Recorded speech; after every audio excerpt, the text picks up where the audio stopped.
He kōna I purangi tēnei nā te reo irirangi o Aotearoa. Tukua, tukua, tukua, tukua, tukua, tukua hi. This week on Tukua, we attended the opening of Unutai Air, a collaboration between Tahu and photographer Anne Noble. So the photographs began as part of our evidence package for our statement of claim on freshwater, and the case was heard in the High Court earlier this year. Nau mai, haere mai, and welcome to Tukua, an intergenerational arts podcast presented by 75-year-old arts activist and academic Ngāi Te Wai Pounamu. This is a genuine collaboration between a Pākehā art maker, photographer, creative, and the people of this land. Gen X sculptor Brett Graham. It's wonderful to walk around the gallery and see the faces of the people actually telling the stories, but actually in the gallery, involved in the whakatau, and then seeing them standing beside their work. And 24-year-old stand-up comedian Kura Turuwhenua. I felt my chest getting tired and my eyes just started welling up with tears, and then before I knew it, I was crying. And my auntie was behind me holding me because I just felt so overwhelmed. Each episode, one of us chooses an arts event and makes the others come too. So what could possibly go wrong? Oh, and then there's me, Catherine Graham, the producer. I get to keep them all in line. Tukua, tukua, tukua, tukua hi.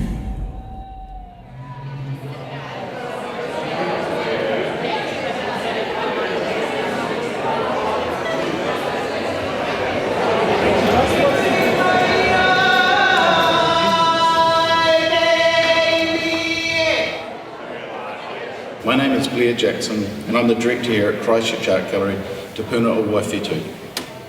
And ngā mihi nai tuahiriri, thank you so much for your mihi whakatau, your generosity, and your wonderful support for this gallery. When the exhibition was first proposed, we didn't have the knowledge or the vision necessary to understand the exhibition's incredibly important kaupapa and its desire to harness the power of contemporary art to shed light on an urgent environmental crisis, the deteriorating state of fresh water across Ngāi Tahu's takiwā. To Māori, Gabriel and Anne, I do offer my sincere apologies for our initial misunderstandings around this important project. Kia ora koutou, ngā mihi nui ki a koutou. Thank you, Blair, for that. It's very graceful, and we deeply respect the relationship that we've managed to build. So thank you for everything that you've done, and to the art gallery. The people at the heart of these photographs, I just want to do a big mihi to you to say thank you for what you have shared with us all. It's the Ngāi Tahu Mahinga Kai people. These images exist because you allowed your lives and your places and your truths to be seen. And it's something that we treasure deeply. For what we were doing in our statement of claim about freshwater, we needed a photographer who was not us, but who could see us as we are in our environment. Anne brings an integrity of seeing that refuses haste or simplification. Her insight is shaped by care, patience, and a deep respect for what and who is encountered. So the photographs began as part of our evidence package for our statement of claim on freshwater, and the case was heard in the High Court earlier this year. So in these images, we bear witness to devastation and loss, to the lowland lakes and rivers we grew up around. Unutai e, unutai e, ko te wai anake, te au e ripo ripo ana, ki me aroto, ki me awa, ki te nuku o te whenua, au e tau kuri e. So, Bretty, initial thoughts about this exhibition? Well, it was quite a revelation. The director, Blair, talking about how at first they didn't get it and they didn't accept it. And then, of course, when he realised the potent message and actually, that's why it's so smart that they brought on board someone like Anne Noble. You know, if they'd chosen a Māori artist, they wouldn't necessarily have got that response. But because it was sort of choosing someone that was neutral, even though she's done work about environmental causes before, or then it sort of gives it legitimacy. Well, that's the argument anyway. And any particular image that has stuck with you out of this exhibition just after you've seen it? Well, obviously, because I'm obsessed with tuna, I'm obsessed with eels. Eel guy. The size of the tuna, the size of the eels and the number of eels and the abundance, and all of their mahika kai, as they say, process around eeling were intriguing to me. Kia ora ngā huia. So, we've just come through Unutai Air. Initial impressions. Initial impression, perfect collaboration. I was cynical at first. I only read the gallery stuff and had absolutely no idea of what I was going to see, what I was going to learn, what the force of captured imagery, the impact of the lens can have in presenting the changing, the organic, the visceral, in showing the anguish of the rivers of this island. It is, and the people on every face. There is pride, there is hope, there is not just tragedy and loss. I'm actually quite blown away. This is a genuine collaboration between a Pākehā art maker, photographer, creative, and the people of this land. I think for me, despite the murkiness and the sludge and the horror of destruction, and it's been a gradual destruction, not a sudden one. You come out and you carry with you, well, I carry with me a sense of future and of eventually, however many generations it takes, the water will heal. Kura. Hello. How are you feeling after that experience? I feel fucked up. Going into the exhibition, I said to my auntie, I have this feeling that I'm going to feel really angry when we go to this exhibition. And actually being there, that's true. I do feel really angry looking at... I think it's just the fact that the photos around the room are all representing different places with completely different environments and terrains and kai and people and histories, but all of them suffering under the same sickness that comes from capitalism and greed. And it feels like being zapped with freaking lasers by these rivers and these bodies of water. And I don't know, it's just like the energy of it is real intense. Nō kai tahu ahau, nō rāpaki ahau. And just knowing that even within the lifetimes of my aunties and uncles, like the kai that they used to harvest when they were kids, you can't because it's poisoned or it's just not there anymore. And yeah, just being in the room made that feel really real. Not that it wasn't before, but it's just to actually feel it. Tukua. The Tukua panel reconvened a few days after the opening to discuss Unutai Air and the court case that had led to the exhibition being curated and shown. First of all, let's explore how this exhibition actually was put together. So this was a series of works that Kai Tahu commissioned Anne Noble to produce. After many talks, they came up with a methodology that she would go around to these different areas. You know, she would do the mixture of portraiture and then take whatever other images she wished to take in terms of evoking the feelings and the use of water and the exploitation of water. So the act of having an exhibition, it's an extension of the court case. What is your feeling about using art in that way, Brett? Well, as a contemporary artist and someone that's involved with Tahu Māori, of course, like Ngā Huia and Kura, my first impression was, why are they using a Pākehā artist? And it's interesting because, they say we needed an independent perspective and photographs to capture our freshwater environments.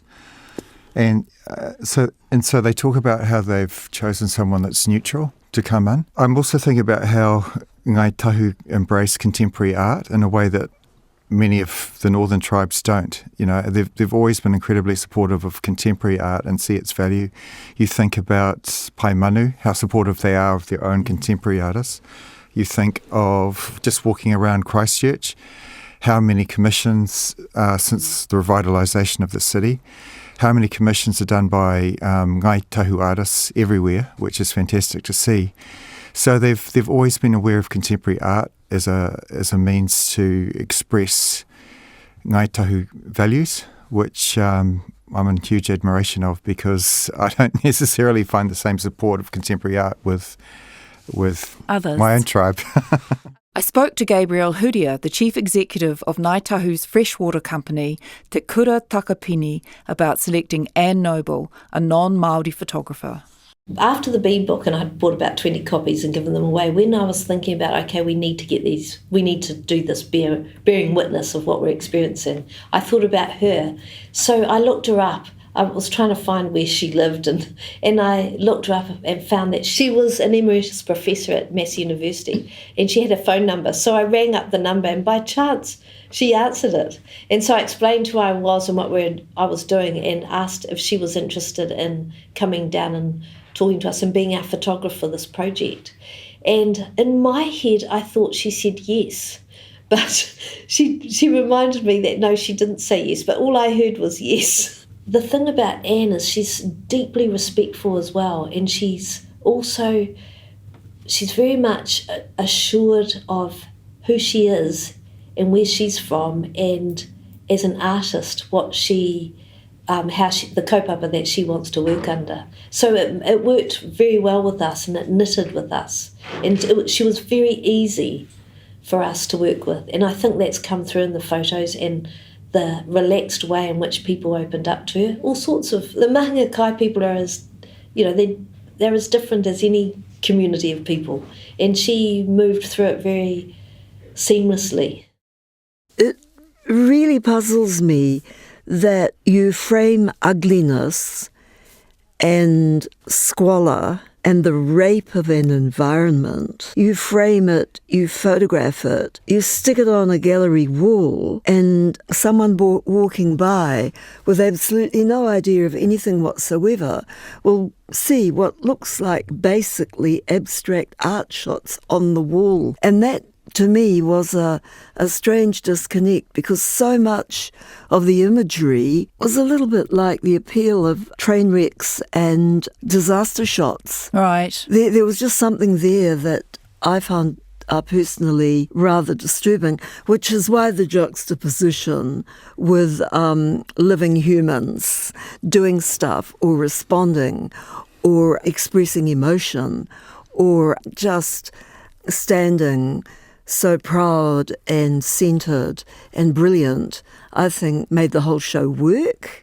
We're so used to seeing amazing photos of the South Island, big braided rivers, the Alps, which are so spectacular. And so I was kind of hoping that would be flipped over and we would see the other side of it. I don't know, like the photos, even though they were showing a paru environment, they were still kind of beautiful, like all of the shots of the algae and so on, and all of the blue, the disgusting things, the nitrates and so on that had entered the landscape, they still look so beautiful on the wall. Kura, you were very upset when I spoke to you immediately after the show. Or, well, you were still actually processing, I could see that. But your initial response, you were very emotional and very upset. So clearly it does work. Yeah, I think that the unique place that I occupy is at no kaitahua hau, and no kaitahutaku māmai tipua ke ia I o tautahi. And I think another thing that I felt inside myself before going to this exhibition is I bet this is going to make me feel angry. I went in almost knowing like I think I'm going to feel like shit after I come out of this. And I was correct, because I went in and, you know, you're surrounded by these beautiful photos on the walls. And to be honest, I don't even know if I went in there as someone who was trying to understand art.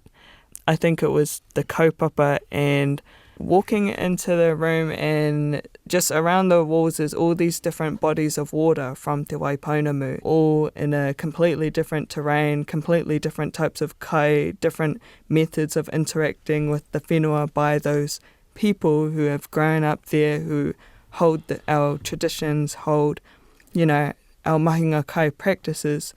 And it just felt like I was walking into a whare mate that had corpses on the walls. The fact of it being captured by Anne Noble, a Pākehā woman, is something I'm still confused about. I'd say a past version of me would have immediately gone, nah, fuck that, that's I hate that, what the hell. But I think just based on the way that it made me feel, I thought, well, Ahakua Pākehā, she's still, you know, with this mahi, has still been able to capture the spirit of these, you know, living bodies of water and their sickness. And I think that, to me, was what really mattered in that moment. I spoke to Anne Noble about why she decided to take the job and any feedback she's received. I'm thinking of the politics of water. Why me? And there was a kind of a very clear answer. We want you. And there was no difficulty with that. And once I said, well, we then had to develop a kaupapa for the project that was for me, had to be collaborative. So the statement of claim needed scientists, and it was Gabrielle's vision to say, well, we need artists. So to present another point of view. So I positioned myself in a similar way to somebody using photography to gather, to see, to listen, to gather evidence. How do you feel that you imbued your artistic mauri into these works? Well, this is, for me as an artist, the most interesting part of the project, because what it demanded of me is that I position myself in the service of the issues. Now that then, and for me that really hinged on relationships. In many ways I didn't begin with my own artistic agendas. I began as, and it's what I do in many of my projects. I have this notion of being a listening eye, you know, so that it is attentive to, and in this case particularly to people. I think in developing the exhibition, it certainly came out of the potential of what was primarily an archive. And I think Gabrielle had ideas or ambitions for it to be a project that could communicate broadly beyond the case, as we're looking at the landscape. And, you know, we have the pastoral domain of, the countryside, the green grass, and what people will look through their eyes unthinkingly and see as pastoral beauty. So as an artist, I'm always ready to and interested in kind of unravelling that and disturbing the normal human perception and understanding of what we see. For instance, you might encounter on the banks of Wairewa a sign that is warning you against entering the water, that there is a toxic bloom. So I would go at dawn when you might have a beautiful dawn sunrise, and it would be the kind of image you might imagine on a chocolate box. So you're subverting that with what is the actual reality. Yes. So I'm using the aesthetic tools to create images that at one moment are kind of delightful and pleasurable to look at, but they have a real sting in their tail. So here is what I'm looking at, and I'm seduced by the conventions of looking at a beautiful landscape. And then suddenly I'm really upset by it. Have you had any flack around being a Pākehā person involved as a photographer? I think I've taken it on with all the difficulty and all the challenges that involves. And I think I also had this view too, that actually to work with this notion that dialogue and conversation are essential to generating understanding. And I think Māori Pākehā, we can do that with a particular kind of attention to listening and seeing the world differently and understanding it completely.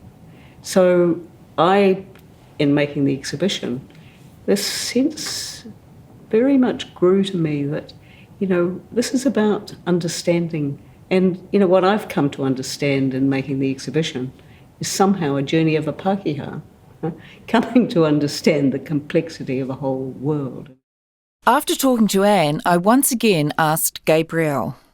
Why did you pick a Pākehā? Because a lot of people would, I'm sure, be very critical of you not picking a Māori photographer. Yes, they were. And the reasons why we did it was because we needed an eye that was not us and did not have any prior experience of us to any great degree and did not have any cultural perceptions in any way, shape or form.